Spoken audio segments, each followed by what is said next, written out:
Les tensions entre Marc Brice, sélectionneur des Lions indomptables du Cameroun, et Samuel Eto'o, président de la Fédération camerounaise de football, FECAFOOT, ont atteint un nouveau sommet ce mardi. Lors du match contre les Swatini, Joachim Mununga, assistant de longue date de Brice, a été relégué en tribune par décision de la FECAFOOT, une action perçue comme une tentative de réduire l'influence de Brice sur l'équipe. En signe de protestation, Brice a choisi de s'éloigner du banc de touche pendant le match, exprimant ainsi son mécontentement face à l'ingérence de la fédération dans la composition de son staff technique. Cette situation s'inscrit dans un contexte de relations déjà tendues entre Brice et Eto'o.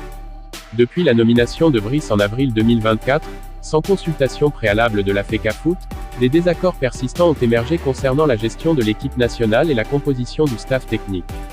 Ces tensions ont été exacerbées par des altercations publiques et des critiques mutuelles, notamment une confrontation en mai 2024 où Eto'o s'en est pris violemment à Brice, suivie de critiques publiques de Brice à l'encontre de la gestion d'Eto'o en août 2024. La décision de la FECAFOOT de suspendre Mununga du banc de touche, suivie du boycott symbolique de Brice, reflète les luttes de pouvoir internes au sein de la fédération camerounaise. Ces conflits ont des répercussions sur la préparation de l'équipe nationale, notamment en vue des qualifications pour la Coupe d'Afrique des Nations 2025. La situation met en lumière les défis organisationnels et les tensions politiques qui entourent le football camerounais, affectant potentiellement les performances des Lions indomptables sur la scène internationale.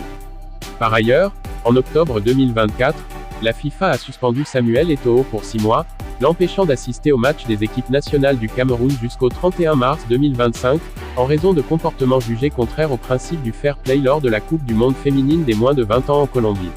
Cette suspension ajoute une couche supplémentaire de complexité à la gouvernance du football camerounais, déjà marquée par des conflits internes et des tensions au sein de la FECAFOOT.